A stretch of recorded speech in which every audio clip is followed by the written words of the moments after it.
hardware to innovative MIMO techniques, leading to much higher data speed of up to 10 GB per second.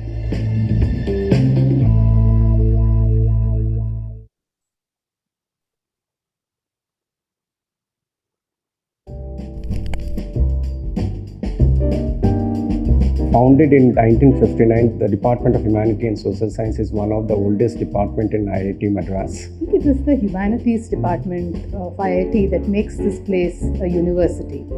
It feeds in multiple ways into the life of the campus and of its residents, and particularly its students. There are people from various cultural backgrounds and various linguistic backgrounds, and it offers so much opportunity to interact and learn from each other. This is unique to India, in fact, because it offers a broad liberal arts curriculum, and partly because we're such a multidisciplinary program, we also have the opportunity for both our MA and our PhD students to do interdisciplinary work. A lot of our greatest ideas have risen out of friendly conversations in cafes with our professors, and this nature of interactions is what makes the department it is. The basic objective of the department is to impart knowledge to enable the students to face the real world.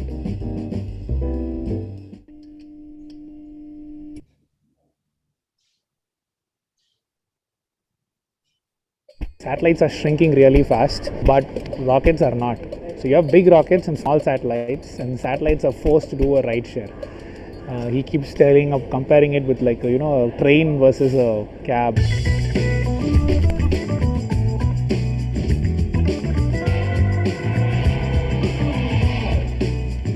Today, if you have to go to space, you're a one person, but you need to take a train. So you have to wait for the train to fill up. Instead, what we're trying to do is build a cab.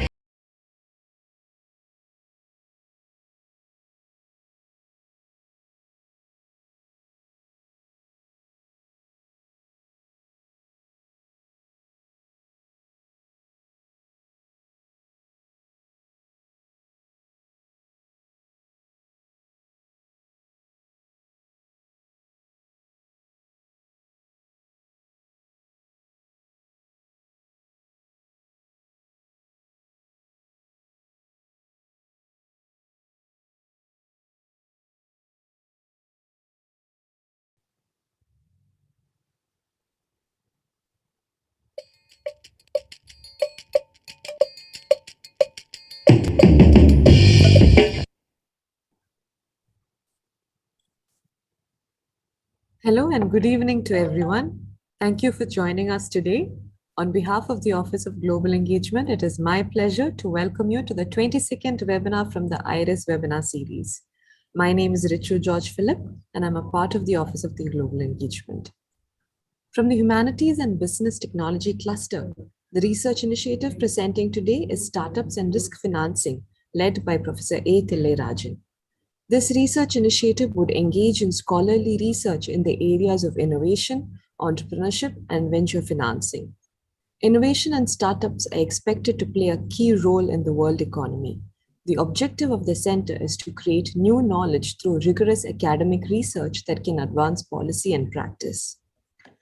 Professor Thillairajan is a professor in the Department of Management Studies, IIT Madras. He is also an associate at the Musawa Ramani Center for Business and Government, Harvard Kennedy School, Harvard University. His research interests encompass startups, ventures, and SMEs. During 2009 to 18, he edited the annual India Venture Capital and Private Equity Report. In 2020, he played a key role in the formation of Innovation, Venturing, and Entrepreneurship in India Network, a multi-institutional consortium to research on innovation and venturing in India. He is also a co-founder of Vinor's Venture Engine, a startup set up to address the pain points of early-stage entrepreneurs. Joining us on the panel today is Professor P. Krishna Prasanna. Professor Krishna is a professor at the IIT Madras. Her research interest includes stock market analysis, corporate finance, corporate governance, and financial risk management. She has published several papers in national and international journals and has won Best Paper Awards at many international conferences. She has earned the doctorate in finance from the University of Madras and master's from Osmania University. Joining us as the moderator today is Professor Suresh Guganesan. Professor Suresh is Deputy Dean for Students and External Partnerships and Professor in the discipline of Strategy, Innovation and Entrepreneurship at the University of Sydney Business School. His current research areas investigate how technology and data innovations impact work in organizations and how organizations can achieve better outcomes through being more open, collaborative, and transparent. More recently, Professor Suresh joined as the CEO of the John Grill Center for Project Leadership at the University of Sydney. He is also a fellow of CPA Australia and a member of AICD. Thank you for being with us today, Professor. We're very excited that you could be a part of this session. And before we start, a note to the participants. Please use the Q&A to enter your questions and upvote questions that interest you so that the moderator can prioritize them later. Now over to you, Professor Tilley. Thank you, Richu. A very happy evening to all who are participating today. It could be an afternoon or it could be a morning, depending on which side of the world that you are in, because today entrepreneurship is truly global. Before I move further, I will just take a minute to share my screen.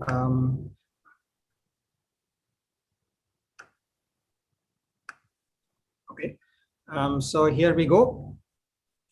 In the next few minutes, I will take you through what we are trying to do at this new center for Center for Research for Startups and risk financing.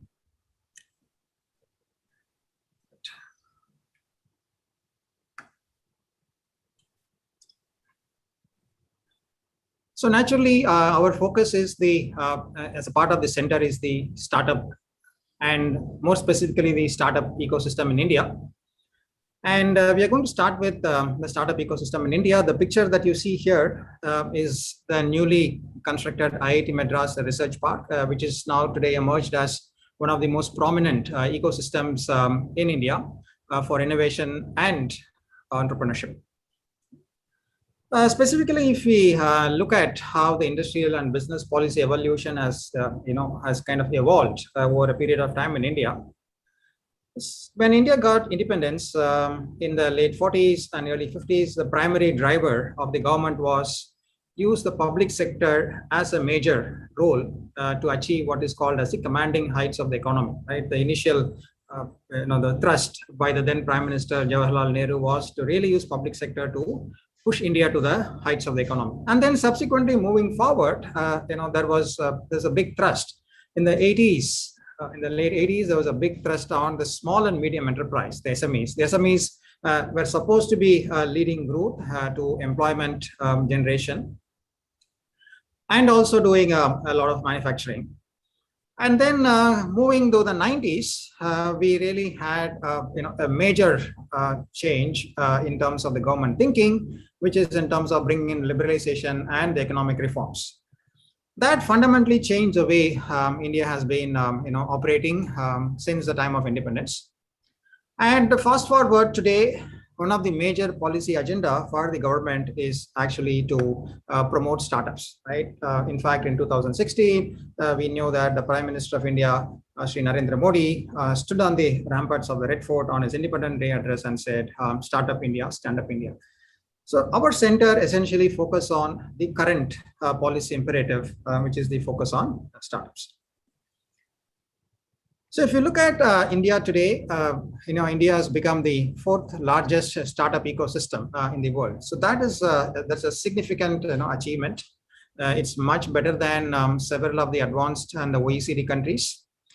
And India has been phenomenally, traditionally a very entrepreneurial country, but then the entrepreneurship has largely been restricted to the small and medium enterprise. But if you today look at it, there has been a significant focus on startups. So when I say startups, what differentiates startups from the traditional SME is the stress on innovation and technology. So that is what separates a startup from an SME, though in terms of size, though in terms of various other operating parameters, so there may not be much to differentiate between SMEs and the startup. So the picture that you see here indicates the number of new businesses that have been registered in India. And so what we find is a strong growth starting from 2006. right? When we are talking about a number of close to 40, 50,000 enterprises being registered per year, in 2020, we are close to about 150,000 enterprises registering per year. So that's almost a threefold increase in a span of 15 years. So that's a kind of growth that has been seen in the Indian startup ecosystem. And if you look at the startup ecosystem, we also need to look at the organizations that nurture, that nurture these startups, right? So one of the major organizations that is nurturing the startups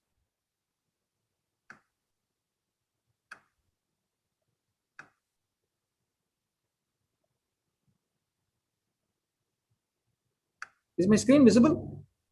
No. No, it is not. Okay, so I'm just resharing. Is it visible now? Yeah. Now it is, yeah. Yeah, thank you.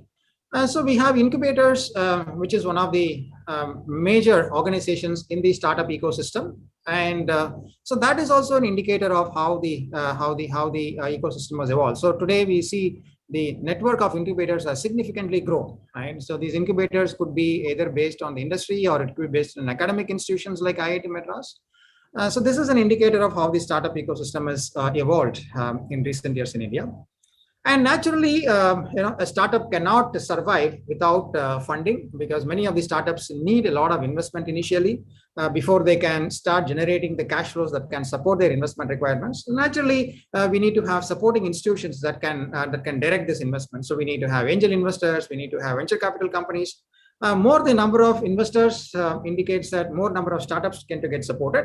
Again, if you see this graph, in the last 10 years, there has been, what started up as a gradual growth. There has been substantial growth in the total quantum of investments that has actually flowed in India in the startups. So this is another graph that looks at how the funding has increased starting from 2016 and before and post 2016, right? So we are seeing a secular kind of investment flow across different sectors, starting from enterprise applications to logistics and travel and hospitality tech. Different sectors we have seen action in terms of startups. And the average post 2016, which is the red dotted line, is much higher than the black dash line, which is 2016 and earlier. And naturally, it is also in several ways impacting the economy.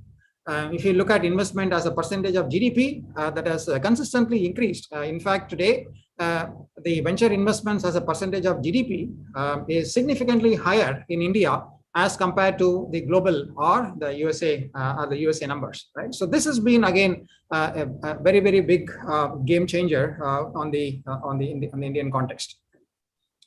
So the phases of the startup ecosystem. So naturally, if you look at startups, I said there's technology and innovation, right? So most of the time, startups are essentially having a very strong base in the technology space.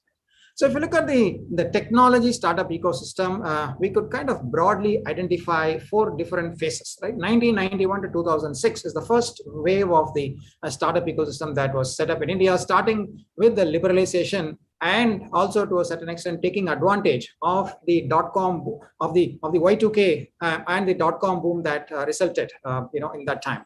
Then we have the introduction phase starting from 2006 to 2010. So after the bust of the dot-com, then gradually things started picking up pace to the later part of the first decade of the millennium, and then we see some solid growth. And then we had early growth from 2011 to 2015, and today we are seeing what is called as an accelerated growth phase, 2015 to 2020. So the center being set up today is clearly at the epicenter of this accelerated growth phase that we are seeing in India. Quickly, the vision of what we plan to do as a part of the center. So we need to really have a triple helix interaction, which really brings together the government, the industry, and the university. Right? So any particular segment of the economy where these 3 things come together, then there is a lot more sustainability, there is a lot more growth, there is a lot more contributions to the economy as a whole. Right? So today, if you really look at it, one of the big objectives of the center is to really bring and catalyze the triple helix interaction. So we're already having a very strong policy focus from the government. I've just briefly mentioned about the growth that is actually happening in the industry. So what is needed here is the contribution from the universities in terms of research that can augment whatever is actually happening from the policy and the practice. Right? So this is the big goal that we have. They introduce the research that can strengthen the triple helix interactions. The vision of the center is to be globally recognized as the leading center of research engaged in these following activities. One, naturally being set up as the part of academic institute. Scholarly research is an important component in the areas of creation, development, and financing of innovation and startups. The second major aspect is creation of a unique world-class data repository and startups. A significant challenge for most startups is access to data, and we wanted to see if we could really mitigate that hurdle in terms of creating a data repository ourselves and making it accessible for researchers and others who would want to take advantage of that. And three, develop unique data sets, right, which has not been used before. Using data that has previously not been used, and try and use these unique data sets that are very specific to the Indian context, increases chance of breakthrough findings. And finally, also synthesize the evidence on various policies and programs that have been implemented and see if we could inform policymakers and practitioners for better and effective interventions. These are some of the activities to continue what I've said as a part of the vision: to do scholarly research, to commission projects, studies for government and industry bodies on the startup ecosystem. And then we're talking about dissemination and engagement, organizing various conferences and workshops, publications, partnership with government and other agencies. To a certain extent, where we can promote internationalization and collaboration, training and education will also be a part of it, organizing seminars and lectures, and so on. The impact, this will be the following impact in terms of a scholarly research. Naturally, our first target is to publish in top-ranked journals, so we want to see a global impact. In terms of our ability to influence practice, we believe, given the fact that most of the data is going to be on the regional economies and the regional incubators and so on, we expect to make an influence in regional level at the practice. And policy is going to be largely, the impact is going to be national, because we'll work with various governments to inform policy making and synthesize evidence. Quickly to look at some of the current work that we are doing, the current research and projects. So we started with doing a research on how do venture investors manage risk, right? Venture investors manage risk using a variety of strategies. Some of them do staging, which is essentially look at making investments in multiple tranches. And then we have syndication, where investors join together to make investments. And some of them also do investment structuring, right? They kind of invest in structured instruments that can create incentives for the entrepreneurs to perform well. And they also do portfolio diversification. So this is one major research area that we are focusing on: what kind of risk management strategies are effective by venture investors.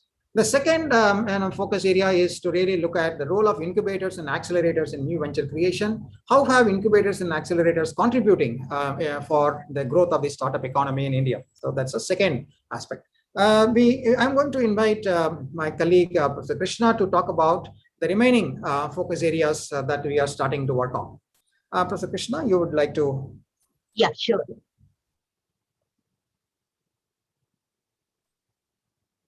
Can you put the next slide? So I've consolidated these two slides here.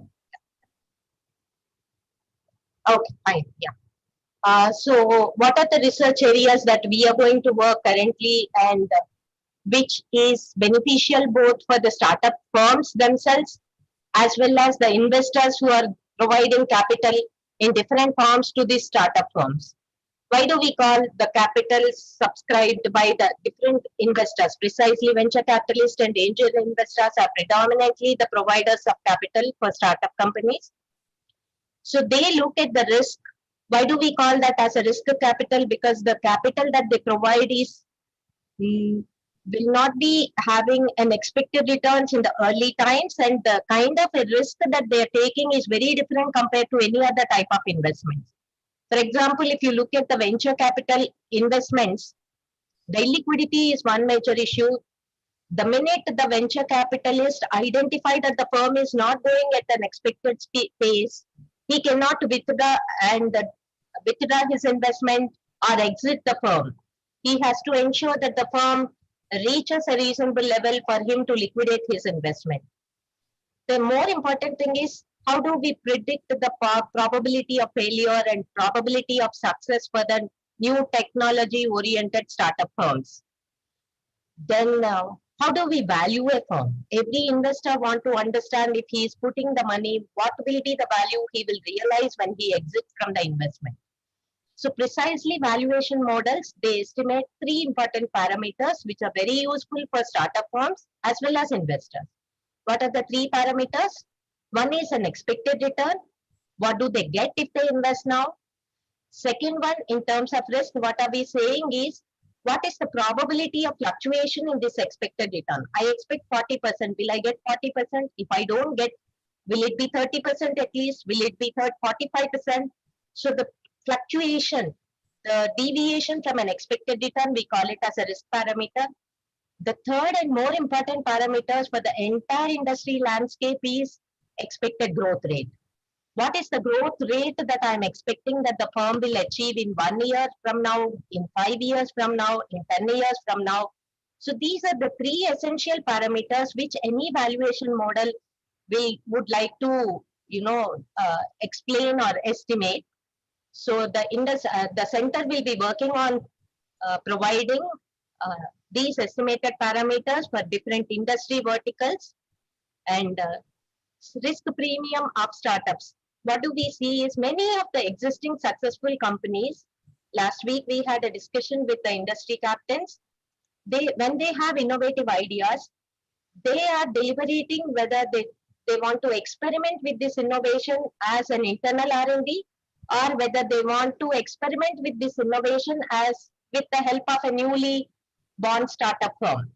Because if the innovation is successful, then it will be fine for everybody. But if innovation doesn't, go in the way that they expect, then it should not have a shadow effect on the main parent company. So they are looking at whether they can work their innovation or introduce their innovation through startup firms, and here they want to see cost benefit analysis and want to analyze whether it is beneficial to go for startups or whether to begin it as an internal R&D project. So these are the areas which are very useful for cross-section of stakeholders. What do I mean? By both for industry associations, for startup firms themselves, they want to see the success stories before they venture into a new firm, and as well as investors when they are looking at investing in a startup firms. Apart from venture capital investments, and angel investments is a very alternative route. Some of my beloved students from technology departments would choose to do their interns with startup firms.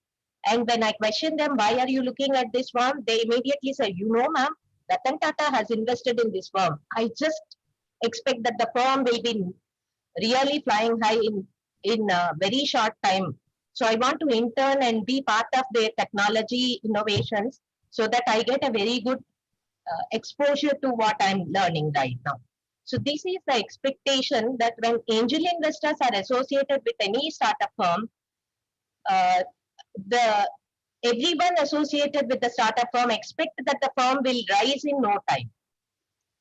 So what is it? How can a startup firm attract an angel investment? What is it that the angel investors expect? What conditions will they think that will allow them to invest in the firms? And what is the rejection criteria? Every angel investor or an angel investing company must be receiving large number of applications for seed finance as well as other stages of financing. How do they reject? When will they reject? What is the rejection criteria? If this is well researched and information is available, every startup firm will make their pitch books very much ready so that they can attract angel investments in a big way. So these are the innovative research. We are open to work with any single company who is looking at a specific research problem or a group of companies or industry associations. We are very open to work with any stakeholder who is looking at a research outcome in this area. This is all about research from CRIST Center. Thank you, Professor Krishna. So I'm just quickly showcasing this data platform that we have developed, where people can access to, top-notch data pertaining to startup ecosystem in the Indian context. So this is already available. This is live, so people can start accessing it if they need. And finally, the most important part, as far as the participants are concerned, how can they get involved? Right? What are the opportunities and partnerships?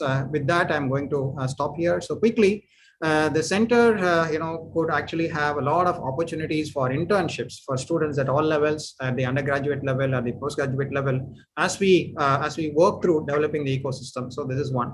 Second is we want to work with industry practitioners. Industry practitioners bring a lot of experience to the table, and working with an academic member helps them to take a step back and look at a big picture. So the work with industry practitioners could be in the form of collaborative short research that can result in some short publications, short and high impact publications in the form of op-eds or in practitioner journals. And the industry practitioners also can get access to the data platform, which they might use for their day-to-day decision making. And we also want to collaborate with the researchers across the world, doing joint research projects on areas of mutual interest. That also align well with the objectives of the center. The center also has opportunities for exchange visits for faculty members, from different institutes, across the world and at different campuses. People could spend some time here, and people from CREST can actually spend time abroad. So exchange visits. And then, as I was just mentioning earlier, access to the data platform for research purposes, right? For developing publications is another important area where we could collaborate. And we'd also like to work with institutions. Universities, they have a big thrust towards entrepreneurship in their campuses. And the platform that we have developed can complement the classroom teaching with real world data. Right? So the various opportunities and partnerships and collaborations is possible with the center, and we would kind of, would love everybody to get in touch with. To know more about the center, you could visit the website that I have mentioned at the top, and that has a lot more information rather than, as compared to what we have just presented. So I have come to the end of my presentation. Now I would like to request Professor Suresh, the moderator, to take over the rest of the session and engage with the other participants who are attending this session. Thank you, Professor Tilley, and thank you, Professor Krishna, for your great presentation, and congratulations on launching this fabulous and important initiative, and also to IIT Madras for ensuring that this initiative gets launched. Greetings, everyone, from Sydney, Australia, and the University of Sydney Business School. And I think very quickly, the whole point about how do we enable startups to grow and flourish is such a critical issue, as Professor Tilley mentioned, not just for countries like India, but throughout the Western world, because you are certainly seeing, and we're seeing this throughout, this transition between large established industrial companies to large established STEM companies, science, technology, engineering, maths based. And it is the startups that are really enabling these STEM IT companies to continue to thrive. I think, as Professor Krishna mentioned, really providing a source of innovation and that next wave of products and services. So we've got a number of questions that have been raised in the Q&A. So one of the questions I might throw to you, Professor Tilley, and that is about the database that you flagged. So I think it is really critical for centers to really bring research and data to evidence-based policy questions, practice questions. So Professor Tilley from Swecha, how is the data collected? And do you actually use secondary data to collect information related to VCs and startups? Do you engage in primary data collection? Could you talk us a little bit more about the database you shared? Okay, thank you, Suresh. So essentially, the database is aggregating data, and not only aggregating data, and in the process, it is curating data. So when we start collecting data, today most of the information available is very patchy in nature, And it is also what I would call has mono dimensions, in that many of them just focus on just one aspect of it. Either it could be finance related, or either it could be related to the incorporation, or either it could be funding related. Right? So what we have really putting together as a part of this data set is to really look at capturing a very holistic information on the ecosystem as a whole. So we have our focus on some of the key main players, right? One is the startups, and then we have angel investors, and then we have VC funds, and then we have incubators, and then we have intellectual property, and then we have mentors. Right, so essentially, it's basically trying to put together a data set that cuts across some of the key players in the startup ecosystem. So now the question about how do we collect the data? So as I was just first mentioning, we are a data aggregation platform. So that means we have to really, put hooks to some of the existing secondary databases that are already available. And then we also trying to get access to newswires that provide a lot of information about the recent investments, the recent startups that have been created, and so on and so forth. Right? Second is being a part of IIT Madras. It gives us access to some of the institutional channels, that are there, which will help us to further enhance the data that is being obtained through some of the secondary data sources. And third, we also have a partnership with one of the existing large, platform who have been tracking the investment made in the startup ecosystem in India. So that becomes yet another data source.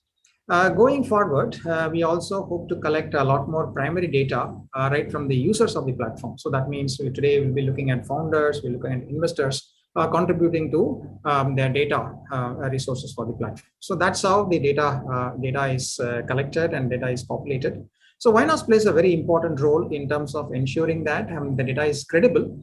And because ultimately, whatever data is, the credibility is very important. The reliability of the database is very important. So Vinos, to its part, ensures that. Second, database also should be updated. Otherwise, given the fact that startup is a very, very, fast-moving, dynamic sector, we have to constantly keep updated. So we ensure that there are constantly updated. And thirdly, we ensure that newer data that might arise. For example, very soon we'll be also adding business and technology related data pertaining to startups as a part of the repository. Right? So newer data will keep on added so that the product becomes, more and more, the features of the product gets more and more expanded with time. So that's what I have to say about the database search. Fantastic. Thank you, Professor Delay. Professor Krishna, a question for you given your finance expertise, and perhaps it's a question from someone, Bhavika, from a startup perspective and Sunil from an investor perspective. So Bhavika's question is, how can we estimate the potential value of a startup? And Sunil's question on the other side is, most of the startups do cash burn, very uncertain when they make money. How do you assess it when someone comes with an idea? So what advice would you give to both Bhavika and Sunil, Professor Krishna? Yeah. How do we estimate the possible potential of our startup? What is the answer? You look at the industry in which the startup firm is coming. There are a number of parameters that any investor will consider. Look at the industry and industry growth rate, and look at the potential promoter and what is his expertise, experience, and whether he has already been in the business and was he successful in the earlier ventures. So as of now, angel investors are looking at estimating the future cash flows based on his experience and based on the industry growth rates. That's the way of quickly answering what are the possible potential of any startup. Basically, his promoter's experience and his expertise and the possible industry growth rates and the probability of the success of that innovation. The need for that product or service in the market is assessed.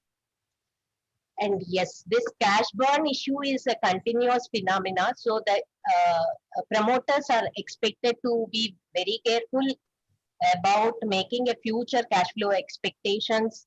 Cash inflows doesn't come for any new venture in the first few years. So he should be very careful in estimating his requirements and make his investments ready so that he will not really get burned out. yes, because of pandemic issues like this, many startups are going through the kind of burnouts which are not anticipated or expected, but this is, I assume and believe that it is one kind of a situation. This doesn't recur and hopefully should not recur in any business cycle, right? Fantastic. Thank you for that. Professor Tilley, maybe a couple of questions. There's a couple of questions that talk about the success rate of startups in India. And then what about in those regions where maybe they are more reliant on tourism than some of the other industries that you mentioned in terms of startup growth rates, such as, for example, the Andaman Islands, which is mainly reliant on tourism. So 2 questions. What's the success rate for startups, and what about those regions that are more reliant on tourism? Right. If we look at the success rate of startups, what do we really mean by, success rate is it to really look at their ability to get the first round of funding or their ability to survive, for a certain period of time. So there are multiple ways to really look at what is the success rate. I am going to take one aspect. If the aspect is to say, let's say, for example, to be able to attract some external investment. So from that perspective, today, I think about 8% of the total startups that are formed are able to successfully raise some external investments from private investors. That is, it could be angel investors or it could be VC funds and so on. And there are several who are able to successfully get supported from government. So the government actually has several schemes that are providing some kind of grants through the incubators and so on. So that is significantly, higher.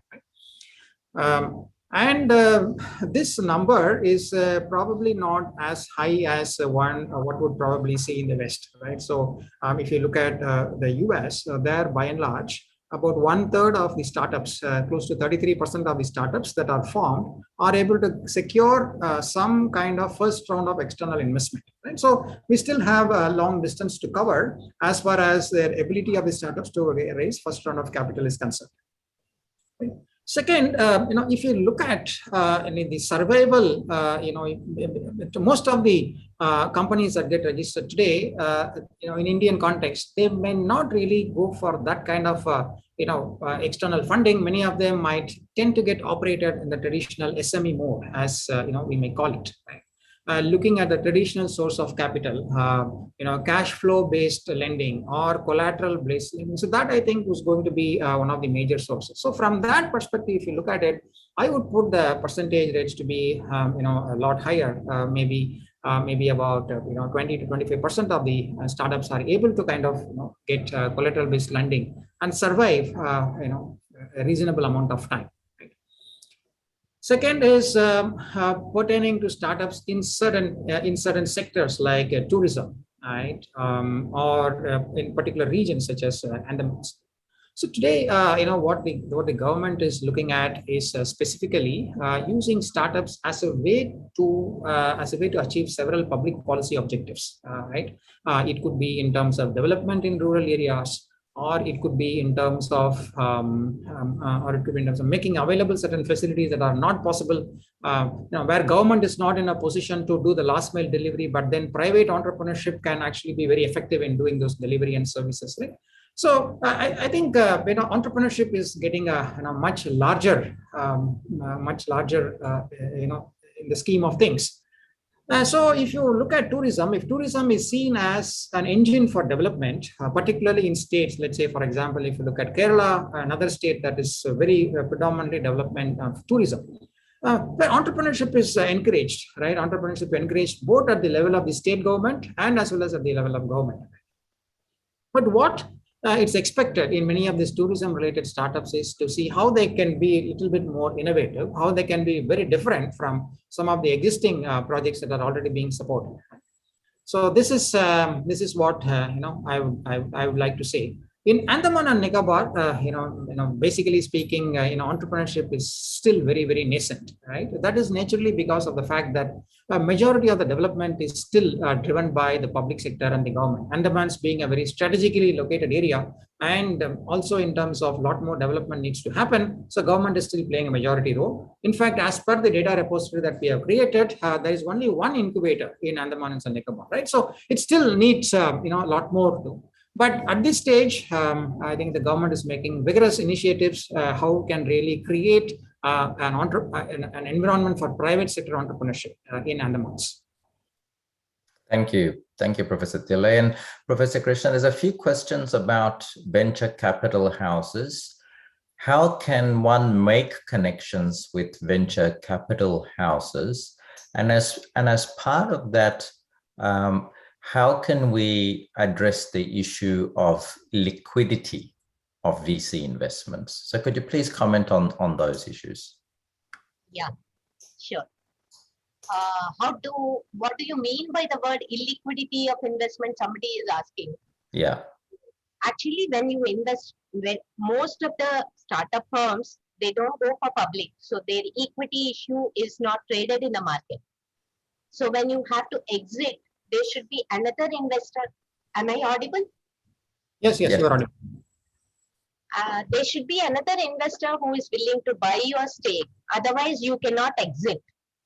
So that is what we mean by the word illiquidity of investment. So when you invest into a startup, you need to really take a call whether this startup converts into a successful entity. Only then you can make a return on it and you can come out happily. If it encounters any difficulties and if it turns into a failure one, there is a probability that you lose all your investment. And most of the times, you will not be able to decide whether the startup can be turned back into a success track. So that might take huge longer time. Many of you must have heard about Coffee Day story. As the consumers, we look at Coffee Day, Cafe Coffee Day, as a very successful startup in India. But you listen the stories from a venture capitalist who funded the startup. They tell you a different picture, how long they had to wait, what were the difficulties they faced, and what is the internal capital condition. So the perception of a consumer is very different from the perception of a venture capitalist. This is what I mean by the word. It's very difficult investment choice, and the venture capitalists will make a detailed analysis before they take a call on whether to invest in a startup or not. The other question is, how do we get connected with venture capital industry is through a proper pitch book that you prepare about your startup. You do an internal analysis and provide a detailed expected path for your venture at different stages. At least for the next 2-3 stages, you should have a clarity how much more investment may be required and how do you want to go about it. So a detailed analysis if you make and you give a good presentation to a venture capitalist, fix your appointments, give me your introduction, your presentation should be impressive and information should be supportive with analysis, then you will be able to get into the impression part of a venture capital who will be willing to experiment with you or join you on your venture. Thank you. Professor Tilley, there's a lot of questions here about how to convert innovations into startups or make innovations then startups, which really speaks to the idea or the difference between an innovative idea or technology and then the challenge of building an actual business around that innovation and technology and actually thinking about the business model. So would you like to comment on that difference and how people should think about the business model in addition to the innovation? Right. Okay, so thanks, Suresh. So this is a very interesting question, and this is the hub of the current startup environment that is there in India today, where people want innovation to be the bedrock of startup activity. So innovation is a very broad word. So normally what happens is innovation can be in multiple forms. Innovation can be in the business, innovation can be in product, innovation can be in service, innovation could be in technology, different areas. But by and large, how do we really make this innovation more marketable. So one of the primary routes is to see if we could really create a patent, that can actually protect this innovation in some sense, right? Because patent, gives a lot of protection, and patents also sends out a signal, so that this is something that can be commercializable, and this would be of interest, for example, for potential users, right? And so ideally, the question of converting an innovation to startup is essentially the question about how do I make it from lab to market, right? How do I make it from idea to lab, and then subsequently from the lab to market? So idea is something that what you have in mind, and for it to convert to innovation, it has to get to the lab stage. And from the lab to the market stage, if you have to really looking at it, patenting is one perspective. But then not all of the innovations are patentable, right? Maybe science and technology related innovations are patentable, but then there may be a business innovation, that could be a process innovation, which may not be easily patentable. So what people normally talk about is, if you have an idea, the next step is to really see if we can do what is called as a POC, right? A proof of concept, right?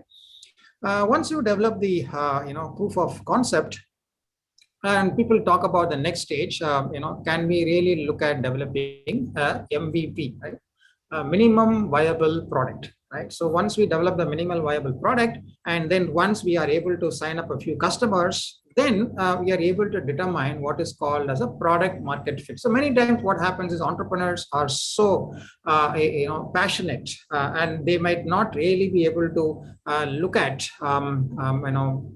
blinkers, right? They may all be wearing blinkers, and they will all think that this product is probably one of the greatest products that could ever be there, and there'll be easily customers who will be signing up for this. But then many times the customers may not find it the product as useful, or they may not be as excited, right? So it's important to establish what is called as a product market fit. Right? Once we actually develop the product market fit, then substantial investments can actually be kind of channelized, and it can really take off. But how do you really go through the process? So today, there is plenty of institutional support that is available in the Indian context. At the university level, so most of the entrepreneurs from science and technology, they may not be very familiar with business related issues, right? So to precisely help people from non-business backgrounds, we have incubators. And we also have even more specialized what is called as a pre-incubator, right?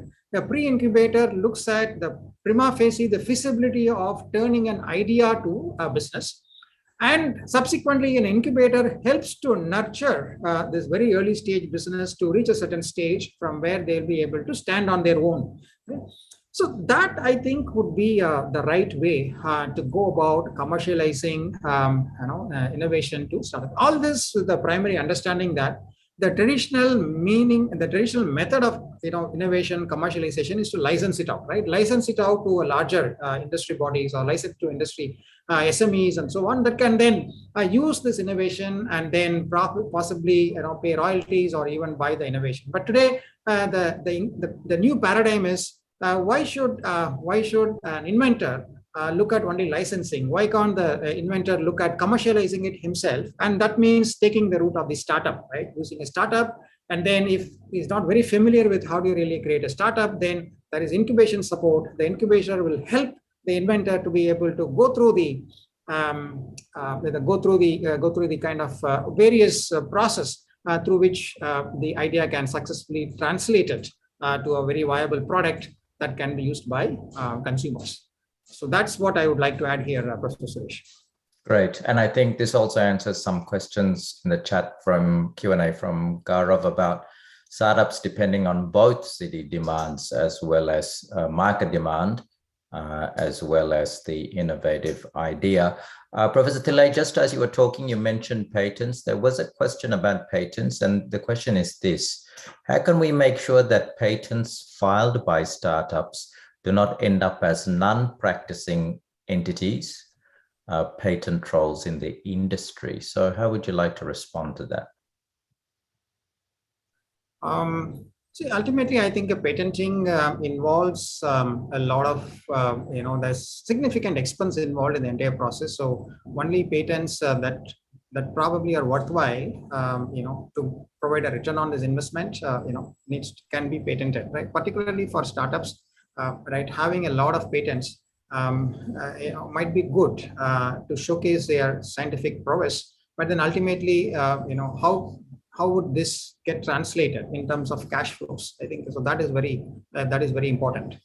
Most of the time, large companies might end up filing a lot of patents because for them, their objective is to see how they can defend patent encroachment, right, from potential competitors. But for a startup, which is probably short in terms of resources and capital, to be able to spend the same amount of money that large companies are able to spend would not be feasible. So therefore, startups, I think, need to be very practical in terms of looking at only making patents where it is absolutely needed, and where it can in some form give them value, right? Value can be in one source. One is, investors can perceive patents to have a lot of value. So if investors perceive patents to have value, then it is good for the startups to go ahead and patent it so that they can be able to realize some of its value. Second is patents, if they are able to give what is called as create a moat around the startup, giving them access to strong revenue streams,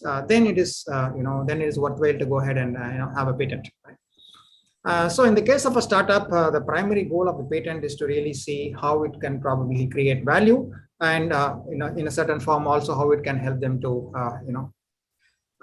give more security to their revenue streams. I think this should be the main objective. Right, thank you. And Professor Krishna, there are some questions here which is more, I guess, seeking your guidance. So when a startup founders see an industry already with some incumbent organizations, like, say, for example, online food, you have Zomato and Swiggy, should they be looking at that industry or seeing some competition, look for others to start up? And as part of that, could you maybe comment, please, Professor Krishna, on some of the major causes of startup failure as well?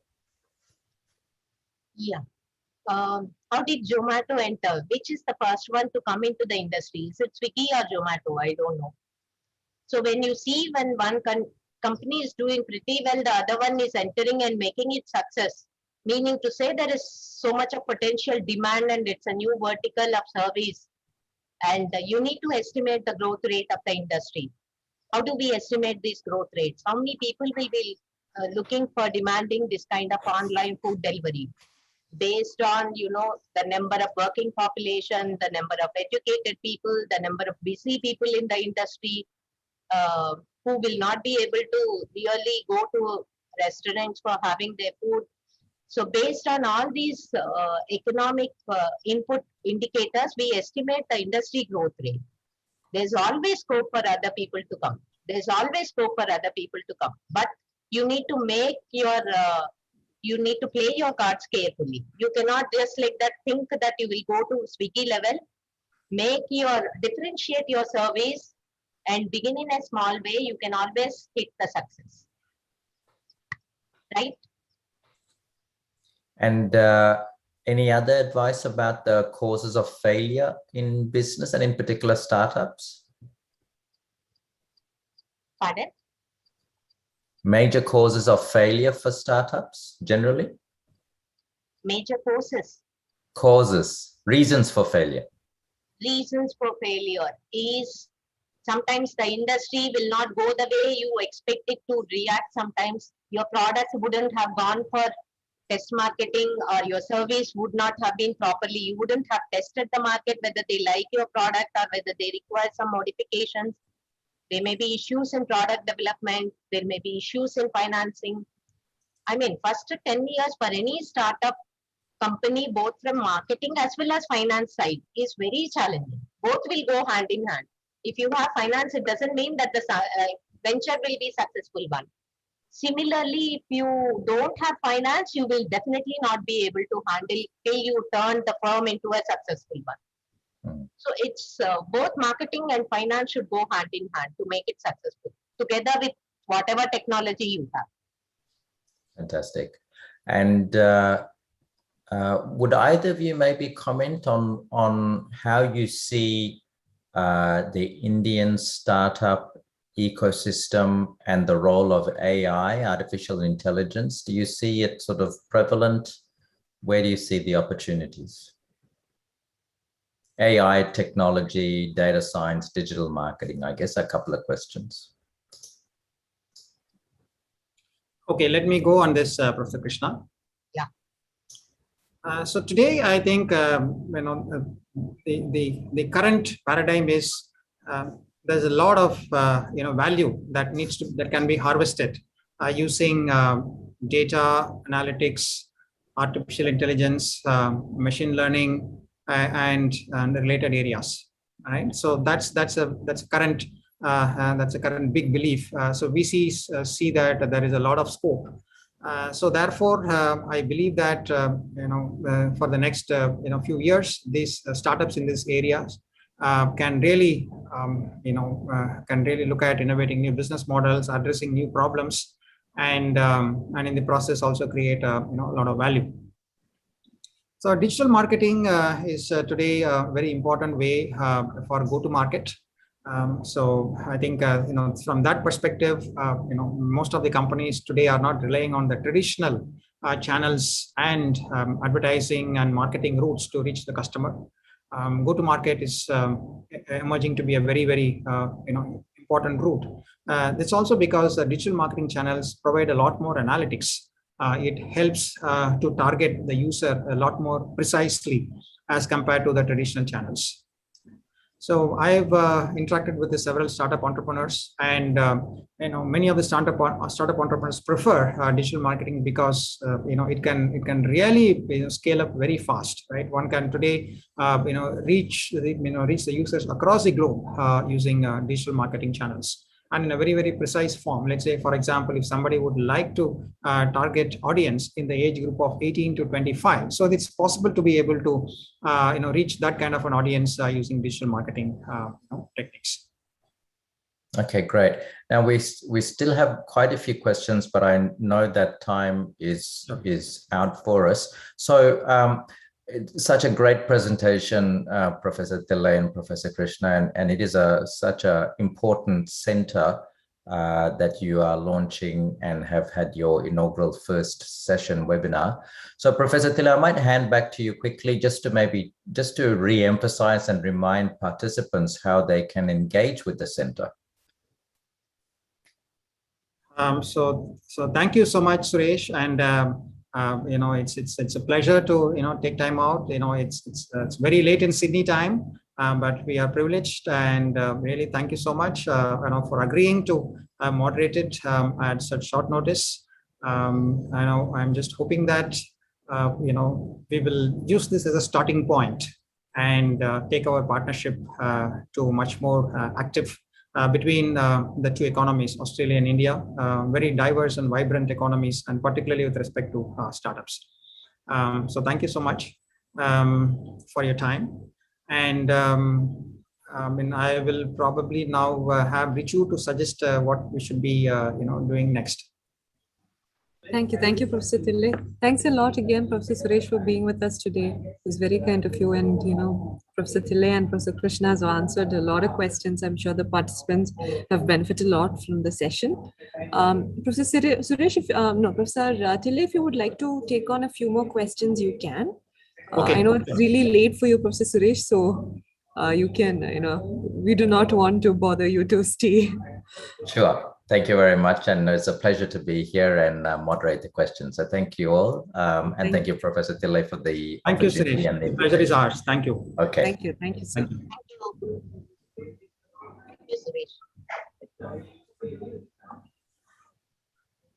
you. So I can take a few questions. Is that all? Yes, okay. yes, you can go for it. All right. So there are some of these questions that are very specific to a particular sector, which I will not be able to comment because I'm not very familiar. For example, there is a question on how do I comment on bioinformatics startups in India. So I mean, we're not very familiar with each and every sector per se. So I would be able to add much, in this regard. And easy and supportive from government. So today, I think each and every state governments are having different schemes that are helping startups. Right?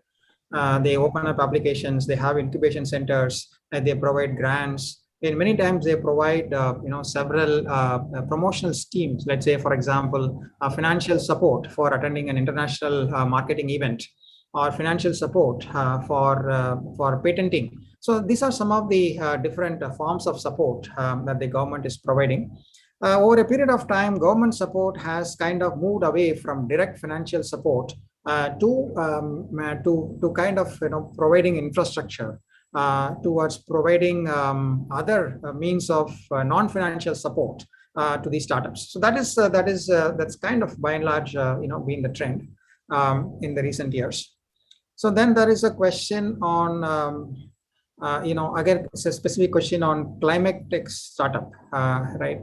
Climate tech, plastic recycling, and so on. So again, we are not able to kind of specifically comment on sector specific, questions. So then there is a question from Karthik Dinayalan. So what is Vinos Venture Engine? So Vinos Venture Engine is a startup that is being supported by the IIT Madras Incubation Cell. And that is in some form implementing some of the, that's an implementation partner for this Crest, right?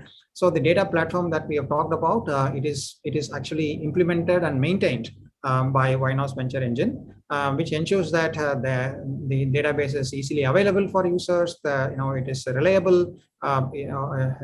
And there are several things that is needed to ensure that the database is up to date, right? So that part of maintaining the database and ensuring that it is easily accessible, it is the responsibility of the Vinos Venture Engine. Then there is some questions. Could you please clarify how and when a university can bring their students on for sessions on how to start a startup?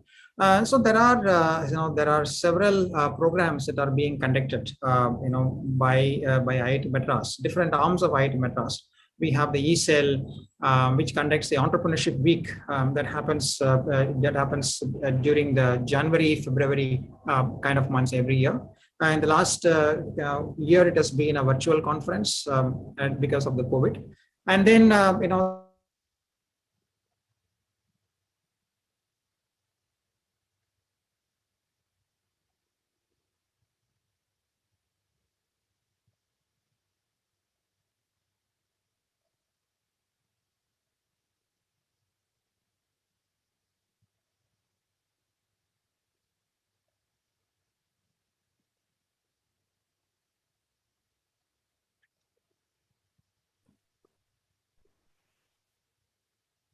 so there was a connection problem and I got disconnected. I hope I'm audible now. Yeah. You are. Okay, thank you. So for how long can students reside in the campus? So students can stay as long as they remain students. It depends on what kind of program is in. So an undergraduate program is normally taking about 4 to 5 years, including a dual degree. A PhD can take any time between 4 to 5 years. Master students can take between 2 to 3 years. So, the students provide in the campus. What facilities are provided to them? A lot of facilities. So we have a laboratory, various laboratory facilities. Then there is a tinkering lab where students can work with an idea and then give shape to their product. And then there are grants provided to innovative projects that the students propose. And then, we also talk about, pre-incubation facilities for students so that they can identify the feasibility of the idea to really make it like a commercial startup. And then there is an incubation facility at the IIT Madras Research Park. So the entire support across the value chain is provided to startups in the campus. Professor Krishna, you would like to take any questions that you would want to respond to?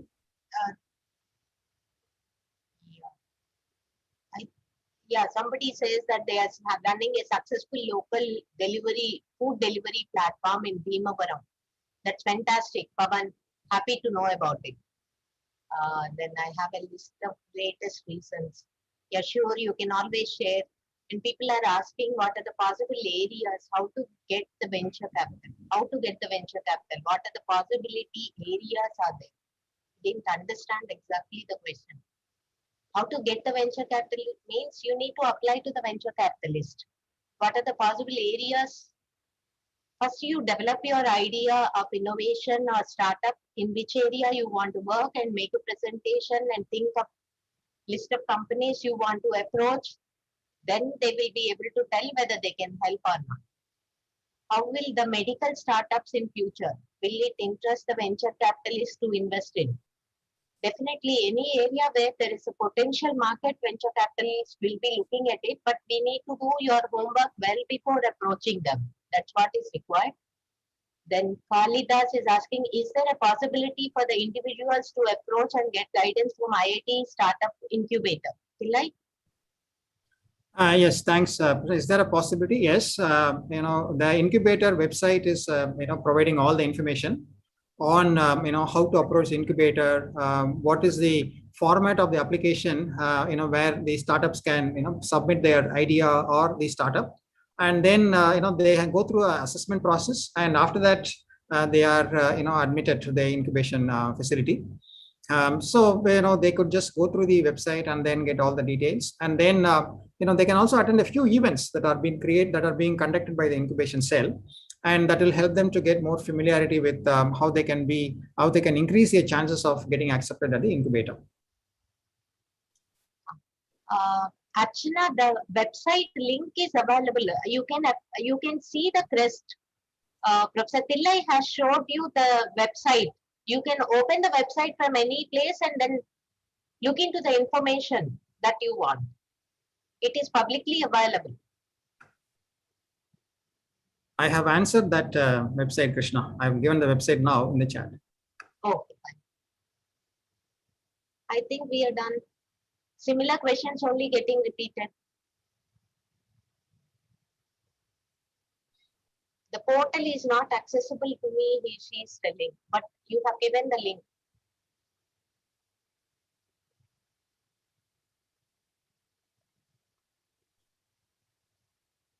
So there is one question from Rashmi, which says that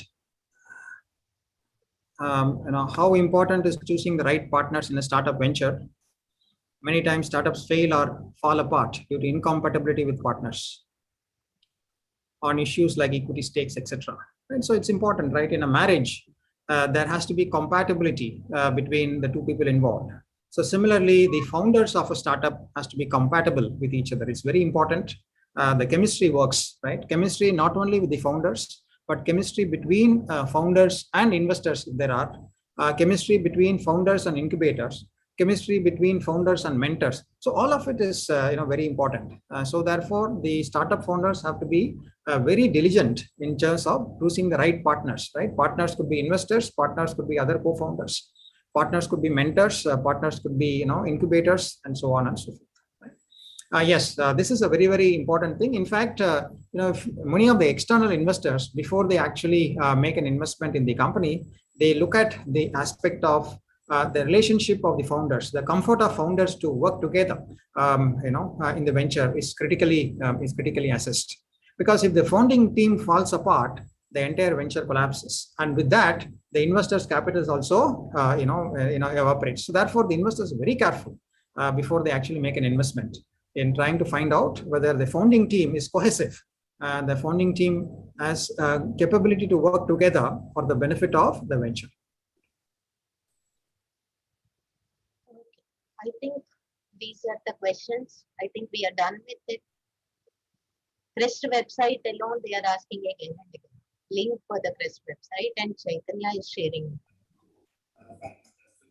I've also put the link in the chat box so that it's accessible to everyone. That brings us to an end. Yeah. Thank you. Thanks a lot, Professor Tillai. Thank you, Professor Krishna, for being with us and answering all of the questions today. Thank you to all of the participants. We do have another webinar that's ongoing now. Please write to Professor Tillai and to Professor Krishna for all of your doubts. They'll be happy to clear it. Thanks again for joining us today. See you at the next webinar. Thanks a lot, Professor Krishna. Thank you, Professor Tillai.